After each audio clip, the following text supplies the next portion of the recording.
Hey everybody, welcome back. Today we're going to be talking about some of the different costs of cloud computing that you may experience. One of the common things that people often forget about when working in the cloud is that everything has a cost associated with it. You create a virtual machine, you're going to be billed while it is on. You create a cloud function or a Lambda function if you're in the Amazon world. It's going to be charged to you every time somebody uses that. So really the thing to keep in mind is as you are planning out your cloud infrastructure and what you need, ensure that you only have the things that are required enabled. Ensure that your machines are spec'd out to be what you need because very quickly you can rack up a pretty large bill seemingly unintentionally. So just pay very close attention to what you're actually doing in the cloud. So I've got a couple of examples here that we're going to talk about in terms of what we can do with the cloud environment. And again, we are using Google Cloud for this. What I'm going to show you today is virtual machine billing and cloud function billing. Now, if you remember last time we talked about billing accounts and how you can tie, your account to basically a billing account, this is going to be what is charged based on whatever you're doing here. Right? So if we remember, we have a project tied to a billing account. Anything in this project is charged to this billing account. Again, if you're in this class with me, do not ever put your credit card in here because this is free for you. So first things first, let's look at a virtual machine. A very common task that people do. Let's create a remote development environment. Let's host a website. Let's provide a computer for somebody to use remotely. Pretty common topic in the cloud world. So here what you see, so I went to the compute engine. And again, I could just search for it if I needed to. Compute engine's right there. I just clicked it because I already have a resource. So I have something here. I've got a virtual machine running right now. So this is a free tier micro instance that you're all going to be doing for your first lab assignment. So what we're going to do here is let's create a new one. All right, so we're going to create instance. And then we get a screen here that shows us here are all the options that you can configure for this virtual machine. Right? What is its name? Where is it going to be hosted? Again, because this isn't Google, it's any really Google data center worldwide, effectively. We'll get into this, all the details for virtual machine creation later on.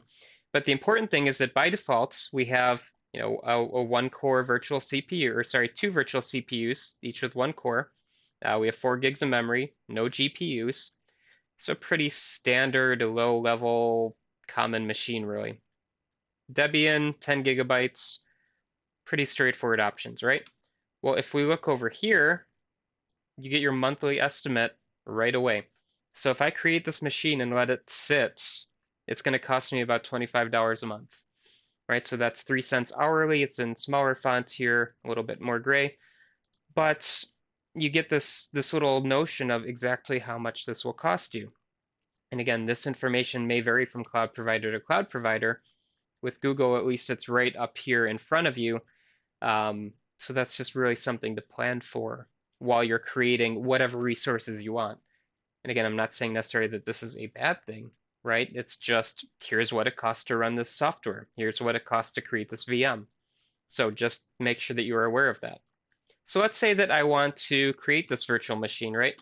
Maybe I don't want Debian. Maybe I want, let's say, I don't know. Let's be crazy. Let's go to Windows Server. Let's make it 50 gigs.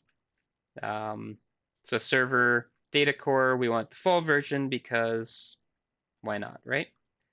So data center, there we go, 2012, older version. Hey, now we're up to 60 bucks a month, right? So we bumped up the disk size.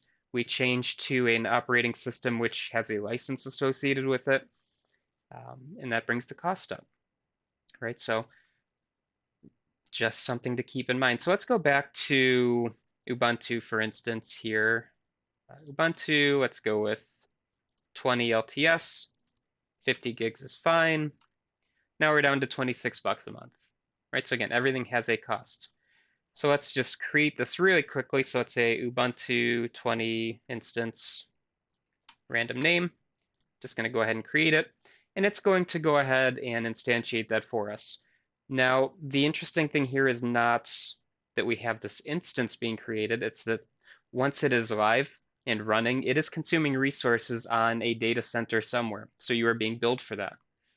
So the one thing to keep in mind, for instance, let's say you're creating a bunch of virtual machines, make sure you shut them down when you are done with them, right? Unless if you are, hosting a lot of persistent disk storage, starting it up will start the costs and shutting it down will stop that trickle of costs.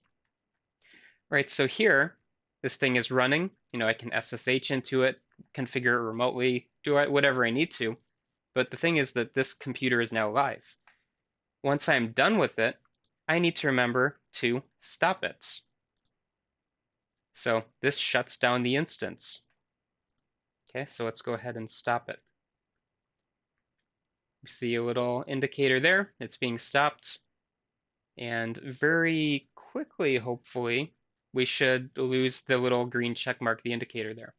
So if you see a green check mark, it's running, it's live, it's consuming resources. We get an indication down here that it succeeded. Little stop icon right there that it has stopped. We are no longer consuming money, right? So it is done. Hard drives and storage, those all have other aspects. You may be charged just to have storage. Um, but you will know that in the billing summary for every resource that you're creating here. Okay, so it's done. I'm not being charged. For this class, make sure you always shut down your virtual machines unless if it is the free one. We'll get to the free in a moment here. So let's go back to the home page. I now see I've got two instances. I get some information, estimated charges and billing.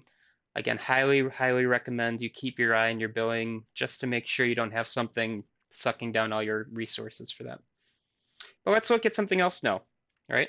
Let's say that we want to create a cloud function, and cloud functions are something that we'll be getting to pretty soon, but these are serverless functions that you create. So you call a server API function where basically you're going to get a value back. It's just a function that lives on the cloud, serverless. It's kind of a nice thing. So here I'm just going to create a basic cloud function, right? So it's going to trigger on HTTP. We're going to allow unauthorized invocations. Talk about why this is not necessarily a good thing pretty soon here. But let's just create it just to show you what's going on here. All right, so I've got my function, not really named anything important. Here's the URL that I would call to trigger this function. Right, so what this means is that I can copy and paste this function into my browser and it would trigger the function. But again, the particulars we'll get into in a different video. Thing to mention here, Cloud Build API is required to use this runtime. So let's enable it. Okay, we need to enable the API to let it run. Everything is pretty much disabled by default in Google Cloud at least. So Cloud Build API, we need this. Hey, down here, more pricing information, right? So if you're in the free tier, it doesn't cost you anything. And I shouldn't have clicked that. Hey, my first jump cut. I clicked the button too quickly. So at the bottom here, once we enable this API, you actually get more information about pricing. So if I'm in the free tier, basically this is going to build something for you. And if you're creating cloud functions, you need to build it on the back end to make sure that it compiles and that it's going to work. If it's over 120 minutes per day, you start getting charged 3 cents per minute, or sorry, 0.3 cents per minute of build time, or $0.003, right? So just kind of something to consider that everything will have a cost. Creating a cloud function will have a cost. Executing the cloud function has a cost. So let's go ahead and enable this now, because we're all going to be within the free tier for this class. But if you're doing something production level, again, might be one of those costs you have to keep an eye on. Okay, so we have our API enabled. We're going to save the particulars for later on. We need to now go back to Cloud Functions. So let's search Cloud Functions.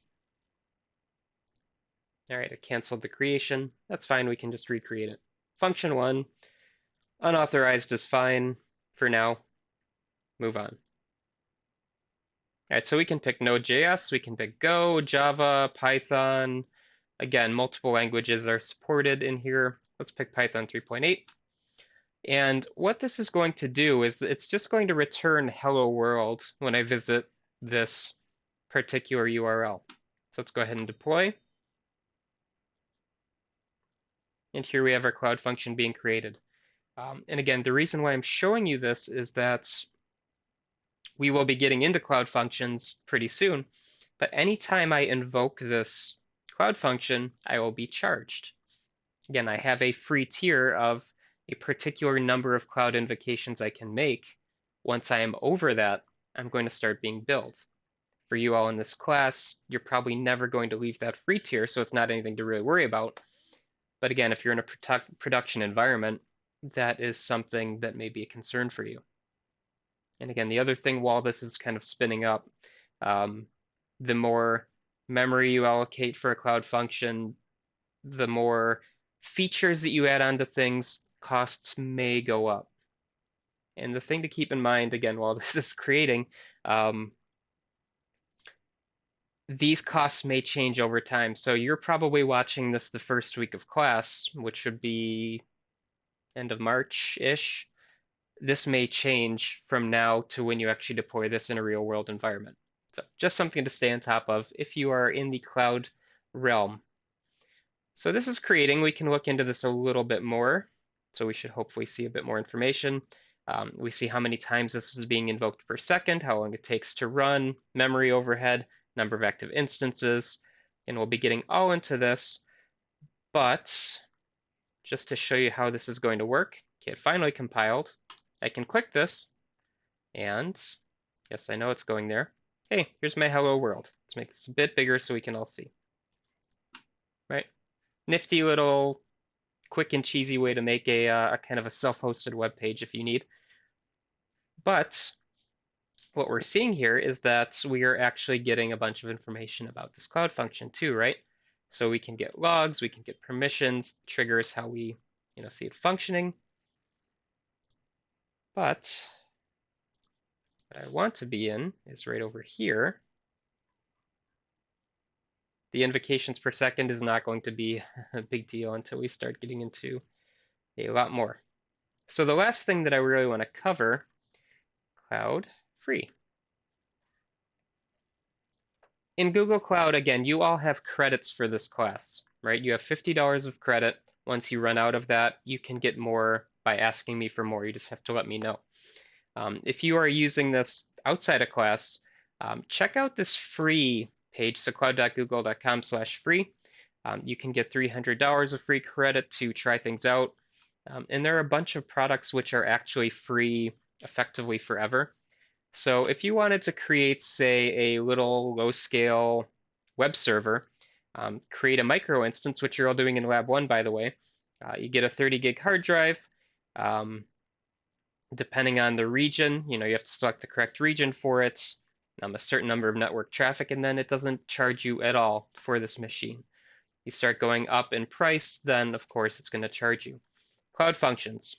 You get 2 million invocations per month for free, right? So once you have a Cloud function that is being used in production, very easily you can go over 2 million invocations. Right? So maybe it's not hello world. Maybe it's calling a Firebase data store where I'm pulling information into an app. And if 1,000 people have your app and they're all refreshing it at the same time, very easily you can blow out that 2 million invocation tier, right? So just things to be on top of. So with that, I would highly recommend, just kind of wrap things up here, every time you do something in Google Cloud or any web provider or any cloud provider really, make sure you check how much it will cost because again, you are using someone else's server and they're going to charge you for it. So other than that, have a great day. I'll see you in the next video. Bye-bye.